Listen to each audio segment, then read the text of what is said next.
बार बार वंदन करते हैं। माननीय प्रफुल्ल पटेल जी भी स्टार कनेक्ट करें और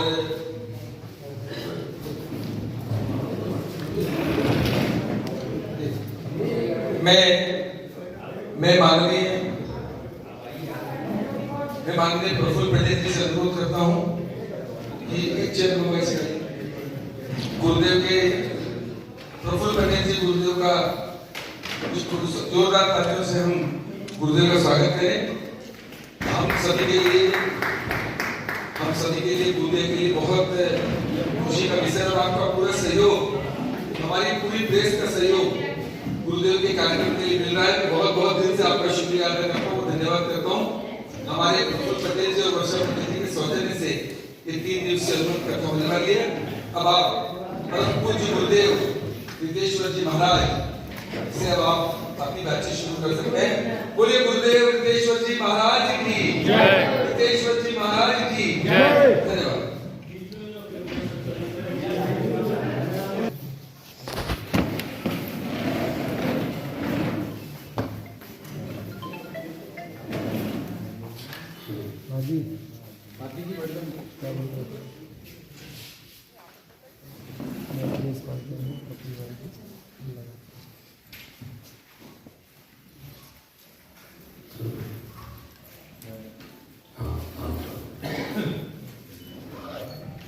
सर्वप्रथम प्रफुल्ल पटेल जी 1-2 मिनट आपसे चर्चा करें।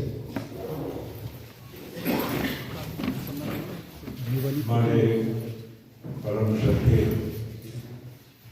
सदगुरु रितेश्वर जी महाराज जी का गोंदिया शहर में, हमारे गोंदिया जिले में, हमारे भंडारा जिले में और हमारे महाराष्ट्र की पावन भूमि में मैं मनपूर्वक हृदय से उनके चरणों में अभिनंदन करते हुए स्वागत करता हूँ।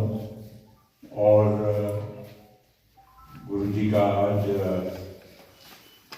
1-1.5 घंटे पहले देसी विमानतल पे उनका आगमन हुआ और कल से आप सभी जानते हैं कि गुरुदेव की 3 दिवसीय हनुमत कथा का आयोजन हुआ है और आप सभी लोग के माध्यम से आपको भी और आपके माध्यम से सभी भक्तजनों को मैं निवेदन करूंगा कि 3 दिवसीय हनुमत कथा में सभी को सादर निवेदन करते हुए सबको निमंत्रण देता हूं। और गुरुदेव की महिमा बहुत अद्भुत है। बहुत त्याग तपस्या के साथ गुरुदेव ने अपनी सिद्धि प्राप्त की है और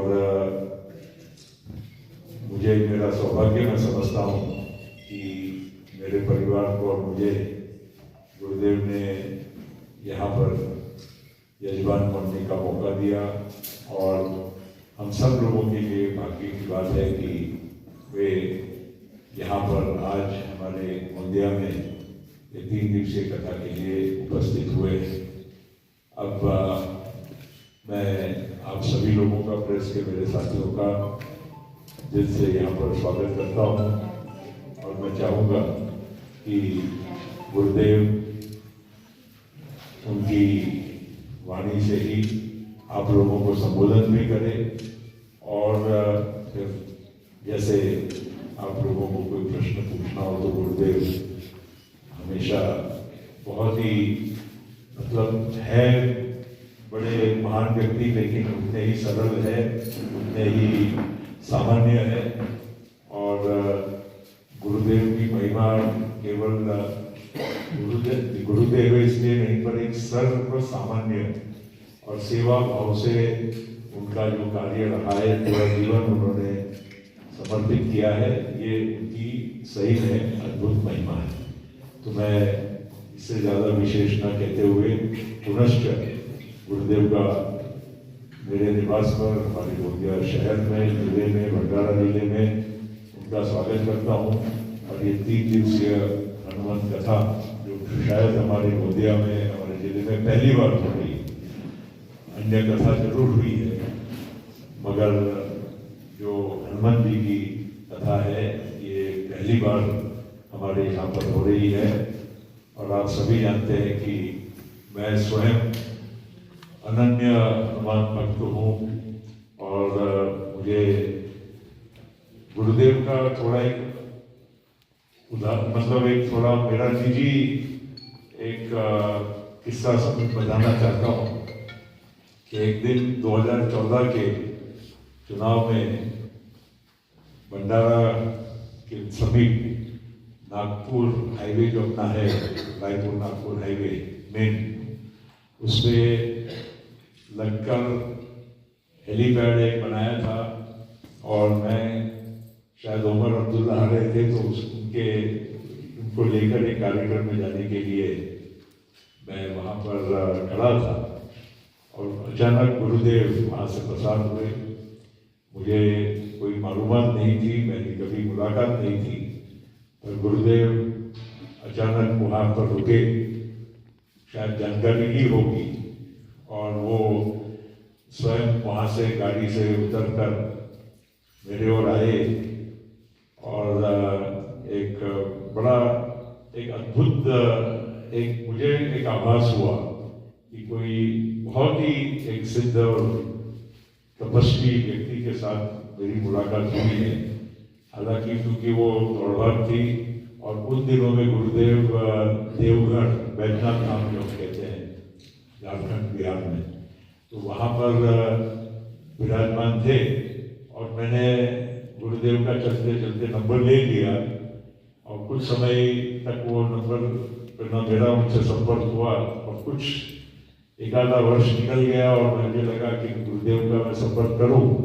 तब तक शायद गुरुदेव, अब ये संत महात्माओं का ऐसा ही होता है, कहीं भी अपना भ्रमण चलता है, उन्होंने आगे वहाँ से चल पड़े और वो नंबर शायद वो उनका बदल गया और मेरा गुरुदेव से संपर्क टूट गया।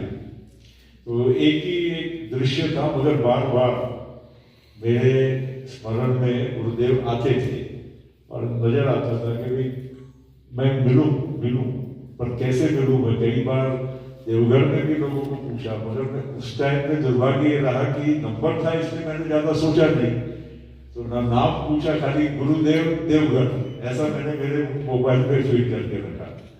और जैसे ही बाद में कुछ वर्षों, तो 10 वर्ष निकल गए, करीब 8-9 वर्ष, और एक अचानक एक मतलब ऐसे वो जाते नहीं है, पर एक वहाँ पर दिल्ली में शादी में अचानक कुछ क्षणों के लिए आए होंगे और मुझे भी गुरुदेव मतलब उन्होंने शायद देखा होगा या उन्होंने किसी को भेजा और मैं फिर वहाँ उनको वहाँ पर साक्षात मिला और तब से मेरा गुरुदेव का वृंदावन में जो आश्रम है वो सही में आप सभी लोगों को मैं कहना चाहता हूँ कि सरलता और एकदम प्राकृतिक जो वहाँ पर गुरुदेव का जो आश्रम है, ना कोई ठाट है ना कुछ बड़ी बात है, बिल्कुल वहाँ सामान्य से सामान्य आदमी वहाँ पर रहे जाए, उस टाइप का आश्रम गुरु जी का है।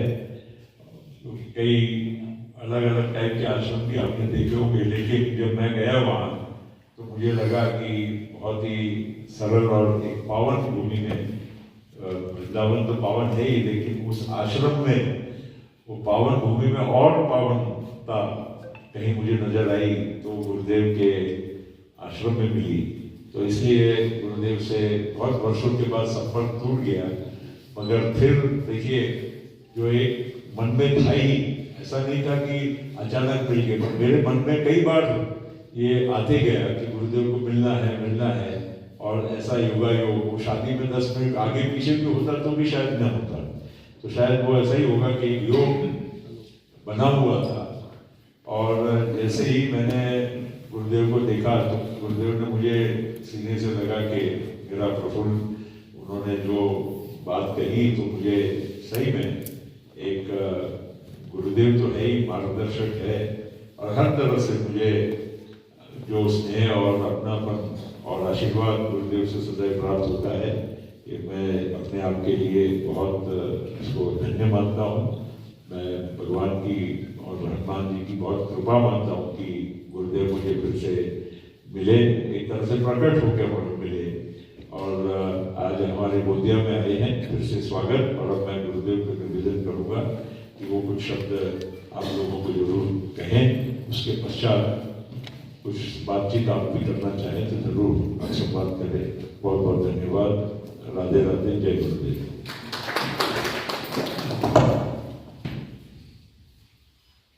वासुदेवाय हरे परमात्मने प्रणतः क्लेशनाशाय गोविंदाय नमो नमः।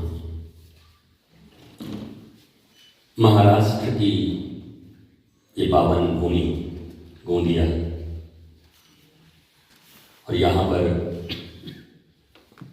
होने जा रही 3 दिवसीय हनुमंत कथा, हनुमंत चरित्र हमें कई जगह मिलते हैं। हनुमान चालीसा हो, सुंदरकांड हो, वाल्मीकि रामायण हो, पर हनुमान जी को हम प्रायः एक बलवान, बलशाली, गदाधारी, सुपरमैन ऐसा समझते हैं। पर हनुमान जी जैसा धैर्यवान, युद्ध समाप्त हो चुका था। एक बानर पूछते हैं हनुमान जी से कि अब तो युद्ध समाप्त हो गया, अब आप कौन सी साधना कर रहे हो, किसके लिए साधना कर रहे हो? तो हनुमान जी ने बहुत उत्तम उत्तर दिया, जो भारत के लिए नहीं, मानवता के लिए भी जरूरी है सुनना। हनुमान जी ने कहा, मैं साधना युद्ध की नहीं, शांति के लिए करता हूं। कैसे समग्रता से शांति हमारे भीतर उतरे। और आपने देखा होगा कि हनुमान जी के जीवन में लक्ष्मण जी को बाण लगता है तो राम जी भी रोने लगते हैं, पर हनुमान जी शांत चित्त, धैर्य धारण करके और फिर अपनी शक्ति को समग्र रूप से ले जाकर संजीवनी बूटी के लिए पहाड़ ही ले आते हैं साथ में। ये तो मैं 3 दिनों में कथा में आपको बताऊंगा। हनुमान कथा, राम कथा, कृष्ण कथा लोग सुनते हैं तो बोला हाँ ये कथा है, कथा तो चल रही है, बाबा लोग काम ये कथा करना, कथा करें, माल कमाएं, बड़े बड़े आश्रम बनाएं। लेकिन इसके लिए नहीं आया, क्योंकि मैं कथाएं करता भी नहीं। बरसों में कभी इच्छा हो गई, मौज आ गई। मैं रेगुलर कोई प्रोफेशनल कथाकार नहीं। 2 वर्ष 5 वर्ष के बाद कभी इच्छा होती है चलो एक कथा कर लेते हैं। अभी भाव ऐसा जागृत हुआ कि जब जीवन में आनंद, प्रेम और शांति की वर्षा होती है तो मनुष्य का चेहरा, मनुष्य का जीवन कैसे ही प्रफुल्ल हो उठता है। तो वर्षा और प्रफुल्ल के इस आंगन में गोंदिया और भंडारा वासियों के लिए हनुमान जी के चरित्र से हमारे युवाओं को, हमारे भारतवासियों को, और मैं सच तो ये कहूँगा कि महाराष्ट्र से राष्ट्र के निर्माण हेतु, महाराष्ट्र की भूमि से हनुमान जी के द्वारा राष्ट्र का निर्माण कैसे हो, इस विषय पर हम चर्चा करेंगे। चूँकि ये परिसर कॉलेज का है और विद्यार्थी ज़्यादा हैं, तो विद्यार्थी तो प्रसन्न हो जाएंगे, क्योंकि मैं खुद ही एक साइंस का विद्यार्थी हूँ। Physics, chemistry, biology, mathematics, zoology, geology, ये सब मैं पढ़ा सकता हूँ बच्चों को बैठकर। प्रफुल्ल जी अगर अवसर दें तो इनके कॉलेज में पढ़ा दूँ, मैं लेक्चरर हो जाऊँ।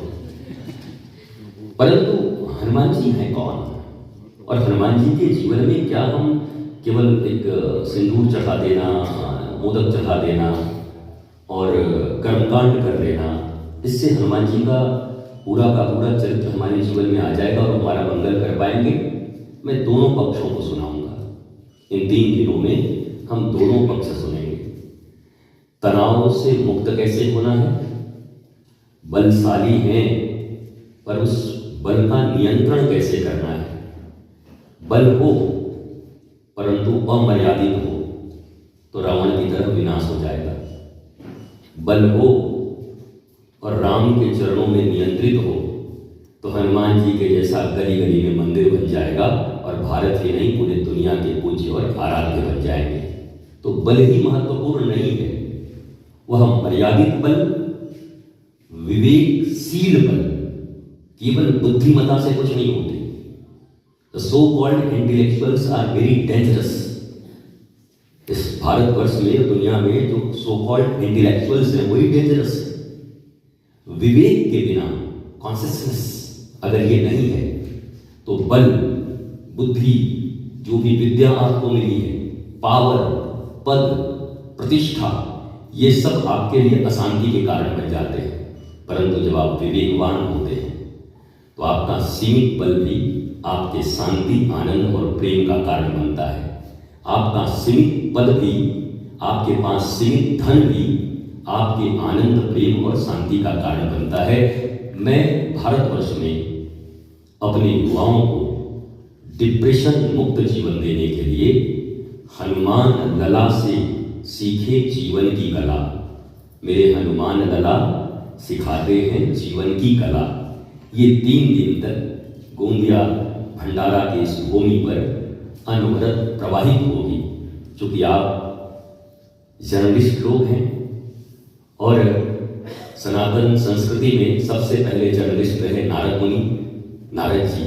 उनको बहुत अच्छे तरीके से फिल्म वालों ने प्रस्तुत नहीं किया, बॉलीवुड वालों ने, लेकिन नारद जी जैसा कोई जर्नलिस्ट आज तक हुआ नहीं, जिनकी पहुंच देवताओं तक भी थी और दानवों तक भी थी। अगर विष्णु के पास पहुंच जाए तो वहां भी कुर्सी मिल जाती है, और हिरण्यकश्यपों के पास पहुंचे तो वहां भी कुर्सी मिल जाती है। परंतु उन्होंने जो जर्नलिज्म किया वो केवल और केवल आनंद, प्रेम, शांति और मानवता के कल्याण के लिए किया।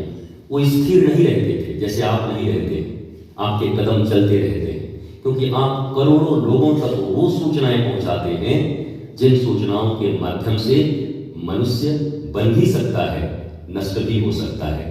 तो ये एक बड़ा दायित्व है। हम नारद जी के भी चरित्र को थोड़ा लाएंगे इस कथा में, कहीं ना कहीं से खींच कर लाएंगे, ताकि जर्नलिज्म का भी एक कोर्स, क्योंकि हमारे ओरिजिन वहीं से है।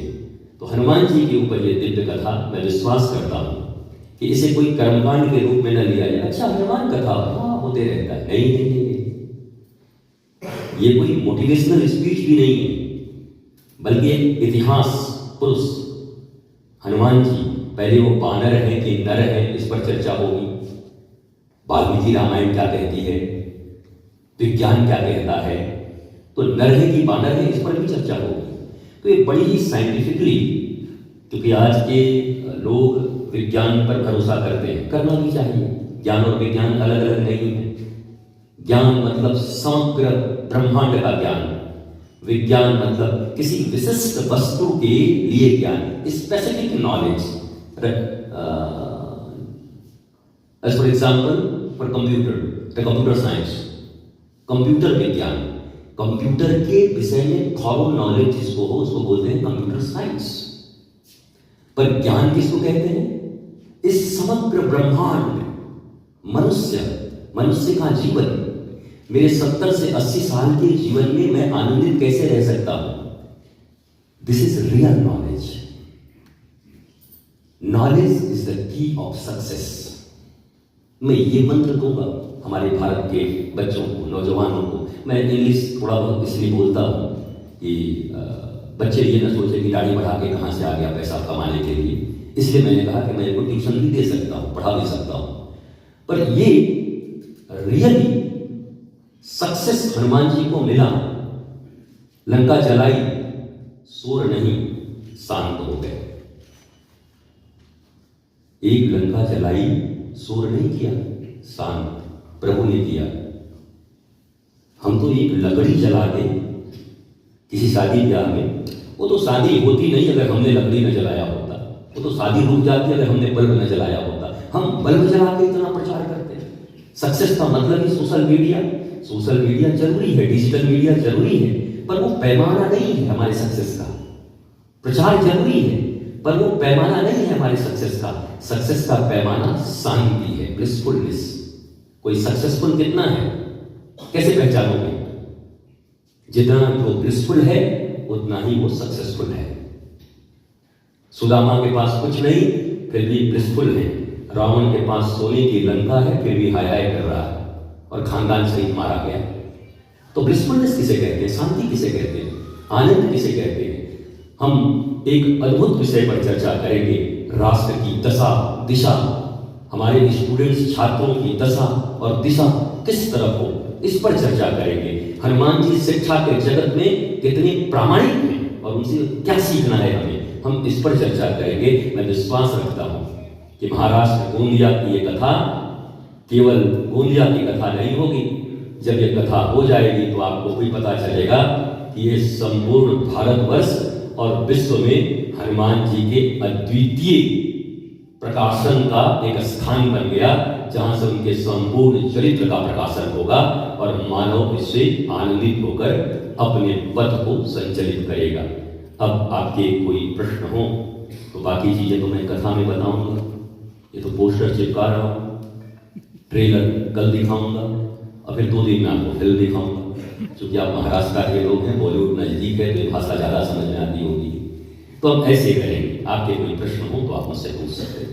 आज कई जो आध्यात्मिक गुरु हैं इनके अगर मंच से हम लोग अगर प्रवचन सुने तो ऐसा लगता है कि किसी पार्टी विशेष का प्रवचन हम सुने, किसी पार्टी की प्रवक्ता को विशेष प्रवचन हम सुनते हैं। एक दिन फल लेके जैसे वो चल रहे हैं मंच, तो मेरा सवाल ये है कि क्या राजनीति को धर्म से अलग करना है? देखिए, राजनीति शब्द राज धर्म से ही आया है। अगर आप ओरिजिन समझना चाहें, धर्म का अर्थ होता है बीइंग एंड बिकमिंग।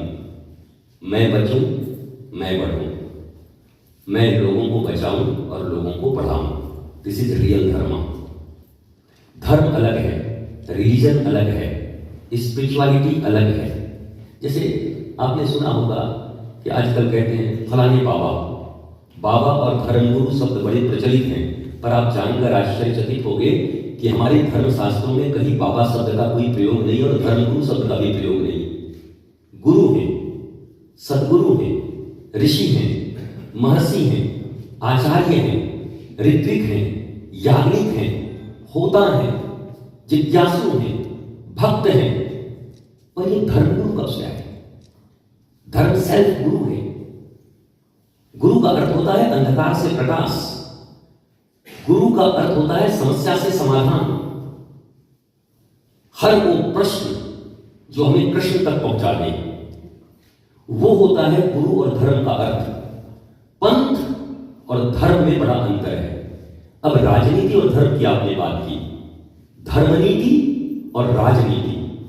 क्या आप चाहते हैं कि इस मानवीय संसार में या भारतवर्ष में राजनीति अधार्मिक हो, धर्म विमुख हो? हमारे यहां एक ही प्रारंभ से नारा लगाया गया, धर्म की जय करो। हमने किसी स्पेसिफिक धर्म की बात की? हमने नाम लिया किसी धर्म का? अधर्म का नाश हो, प्राणियों में सद्भावना हो। हमने किसी जाति की बात की? कास्ट, क्रीड एंड रिलीजन नहीं किया।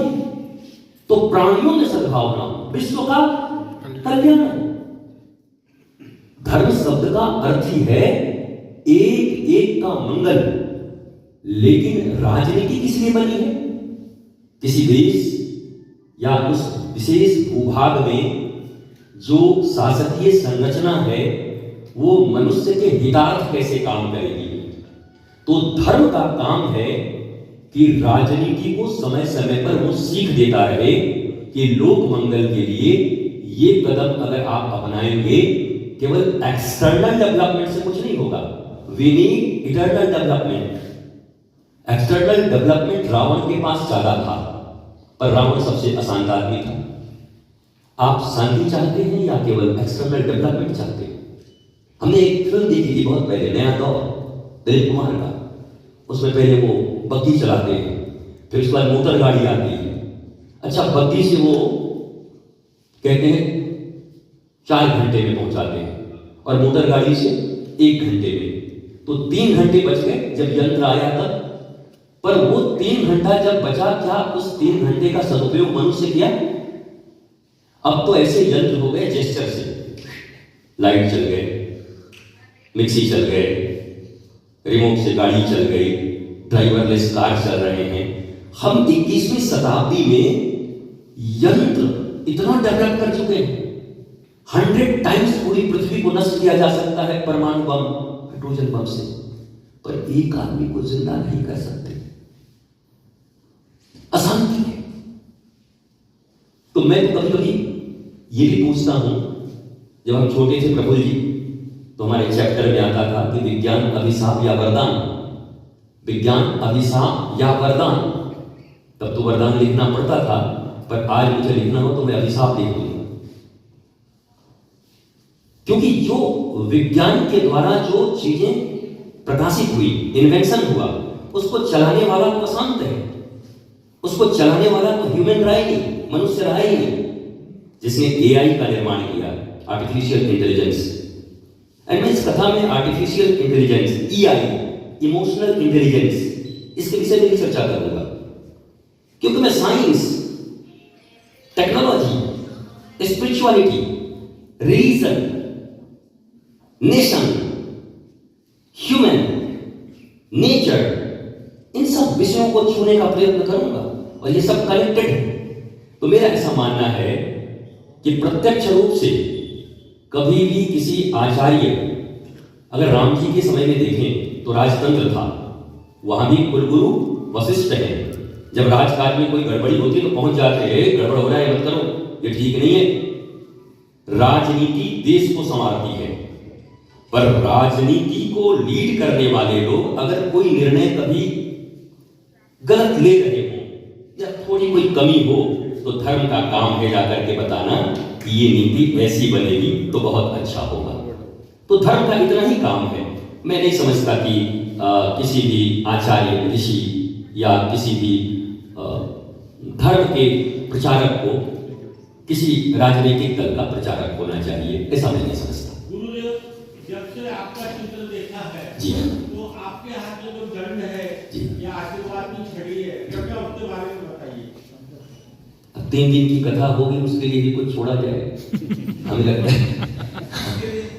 मुझे लगता है, देखिए मैं देखिए, एनर्जी, आइंस्टाइन को तो जानते हैं, एनर्जी नष्ट नहीं होती, एनर्जी का रूपांतरण होता है। और एनर्जी एवरीवेयर है, हम में भी, इस तकिए में भी, आपके पेन में भी, हर जगह है। तो ये एनर्जी ही है, एक ऊर्जा है। मैंने प्रकृति की, अपने साधना की ऊर्जा को इसमें केंद्रित करने का प्रयास किया है, और इसका परिणाम भी है। पर 3 दिन की कथा में और इसके बाद आएंगे, नहीं तो फिर वही चमत्कारी बाबा लोग समझेंगे कि बाबा में तो कुछ नहीं है, दंडई में है। फिर किसी दिन हमको छोड़ करके डंडई लेके उठा जाए, तो फिर मामला खराब हो जाएगा।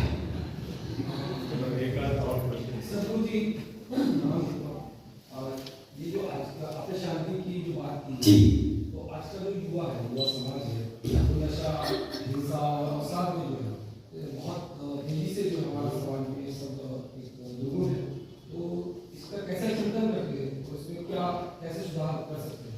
हाँ देखिए, ये अच्छी चीज नहीं है, ये तो हम भी जानते हैं, आप भी जानते हैं, युवा इसमें लिप्त हैं, ये आप भी जानते हैं, हम भी जानते हैं। प्रयत्न हो रहे हैं पर सब असफल हो रहे हैं, ये आप भी जानते हैं, हम भी जानते हैं। नारकोटिक्स डिपार्टमेंट बढ़ता जा रहा है, चीजें पकड़ाती जा रही हैं। बड़े बड़े लोग जिनको पद से, धन से बड़ा माना जाता है, जिन्हें सेलिब्रिटी कहते हैं, सेलिब्रिटी शब्द का भी बड़ा गलत दुरुपयोग हुआ है हमारे देश में। सेलिब्रिटी शब्द आया था सेलिब्रेशन से, सेलिब्रेशन मतलब उत्सव, जिसके जीवन में उत्सव है वो सेलिब्रिटी है, जो सेलिब्रेट कर रहा हो अपने एवरी मोमेंट को। पर जो सैड है, जो ड्रिंक्स ले रहा है, जो ड्रग्स ले रहा है, जिसको एक एक मिनट जीना मुश्किल हो गया है बिना नशा का, वो सेलिब्रिटी कैसे हो सकता है? सेलिब्रिटी का तो मतलब है ऐसे जो हमेशा मुस्कुरा रहा है अपने ज्ञान के बल पर, नॉलेज जिसके पास है वो रियल सेलिब्रिटी है। तो हम इसी बात को अपनी कथाओं में रखेंगे। और नशा उन्मूलन ये सब सामाजिक कार्य है, पर उसका कहाँ प्रभाव है, कहाँ आप कुछ देखते हैं? नशा उन्मूलन चल रहा है, हम रैलियां निकाल रहे हैं, हम ये कर रहे हैं। पर एक बात समझिए आप, बाप बड़ा ना भैया, सबसे बड़ा रुपया। ये ड्रग्स आना, नशा का व्यापार होना, कहीं ना कहीं मनुष्य की नीयत जब ठीक होगी,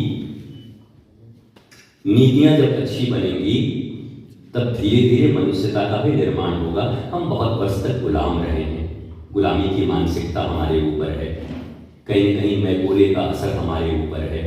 और वो चाहते थे कि हमारी शिक्षा नीति ऐसी हो कि हम नौकर बन जाएं, डूब जाएं, बर्बाद हो जाएं। जाते जाते भी बर्बादी का आग लगा के गए थे। तो जैसे जैसे हम अपनी सनातन शिक्षा की ओर और मॉडर्न साइंस को, दोनों को मिलाकर एक फ्यूजन एजुकेशनल सिस्टम, जो सनातन विश्वविद्यालय मैं इस भारतवर्ष में बनाने भी जा रहा हूं। और मुझे खुशी है कि मैं 2-4 दिन शायद इस कथा में भी अनाउंसमेंट कर पाऊँ आपको कि वो कहाँ कहाँ मुझे जमीनें उपलब्ध हुई हैं, जहाँ पर उसका हम शिलान्यास भी करने जा रहे हैं। तो हम इस दिशा में भी काम कर रहे हैं, एजुकेशन, हेल्थ, इस दिशा में। बाबा का अर्थ केवल नहीं कि केवल ऐसे आशीर्वाद देकर चल रहा है और उसके बाद दक्षिणा मिला और लेकर के स्विट्जरलैंड हो गया जाकर के चला के, ऐसा नहीं है। बाबा का अर्थ है कि वो आपके जीवन के प्रत्येक समस्याओं को समझता हो और आपको समझाने में समर्थ हो, उसके भीतर कॉम्पैशन हो, करुणा हो। वो करुणा के कारण ये करता है। मेरा उद्देश्य अगर करुणा है, तब तो मैं आपके प्रति लॉयल हूं, तब तो मैं आपके प्रति ऑनेस्ट हूं। मेरा उद्देश्य अगर केवल धन है, तो फिर मैं कुछ भी कर सकता हूं। तो धन से बड़ा शांति है, आनंद है, प्रेम है। इसे जानने वाले लोग सदा समाज में ज्ञान का ही प्रसार करते हैं। ये नशा भी समाप्त होगा, पर एजुकेशनल सिस्टम में रिफॉर्मेशन के बाद होगा, ऐसे नहीं होगा, ऐसे कोई कर ही नहीं सकता। तो ये, और दूसरा कठोर कानून, तो इस पर चर्चा करें। कठोर कानून होगा, नशा ड्रग्स किसी को दे दिया, करोगे फिर से कलम करो, फिर फांसी दो, फिर तो थर्रा जाएंगे लोग। पर अगर कठोर कानून नहीं होते हैं तो थोड़ा तकलीफ होता है, और कठोर कानून की आवश्यकता है। जागरण इत्यादि तो हम लोग करते ही रहते हैं।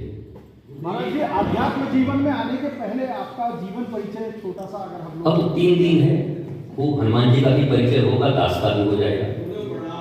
अभी जो प्रश्न पूछा गया नशा, इसी से संबंधित एक प्रश्न है। आज के युवाओं और बालकों में स्क्रीन टाइम बहुत बढ़ गया है। जी जी जी, इसको लेकर आप क्या उपदेश देंगे युवाओं को? हम अगले 3 दिन में इस पर भी चर्चा करेंगे। मोबाइल एक गैजेट है, गैजेट के भीतर अच्छी चीज़ें भी हैं, आप चाहें तो इंफॉर्मेशन ले सकते हैं। बस मैं ये बताऊंगा, there are big difference between information and knowledge, and we are talking about knowledge, not an information.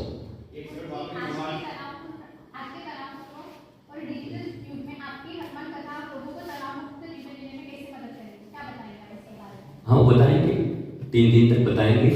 और जिन्हें ज्ञान का, गुरु का और हनुमान जी का प्रसाद मिल जाएगा, उनके जीवन में अवसाद और विषाद नहीं रह जाएगा। जिनके जीवन में हनुमान जी का प्रसाद न हो ज्ञान का, उन्हीं के जीवन में अवसाद होता है। जी हाँ, हिंदू धर्म में जो है विवाह जो है उसको एक पवित्र बंधन माना जाता है। जी मौजूदा वक्त में जो है जो केसेस हैं, तलाक के केसेस, घर टूटना, परिवार बिखरना, ये बहुत बड़ी संख्या में बढ़ रहे हैं। ये विश्व की कमजोर होकर लोगों को बचाने के लिए क्या करेंगे? अध्यात्म, जब आपके जीवन का केंद्र सिर्फ शरीर होगा, इंद्रिय होगी, तो आपके रिश्ते टेस्ट की तरह बदलते रहेंगे। और आपके जीवन में देह के ऊपर जब विदेह आएंगे, विदेह राज जनक, उनकी बेटी वैदेही सीता, देह और विदेह का खेल है। देहों में अटके हुए लोग रोज शादियां करते हैं, रोज तलाक कर लेते हैं, परंतु जो देह से ऊपर हो चुके हैं, विदेह हो चुके हैं, वहां कोई संबंध टूटते नहीं।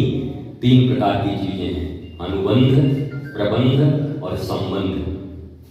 तो अनुबंध पे है कि प्रबंध से है कि संबंध है, ये 3 दिन में डिस्कस करेंगे। बहुत बहुत धन्यवाद।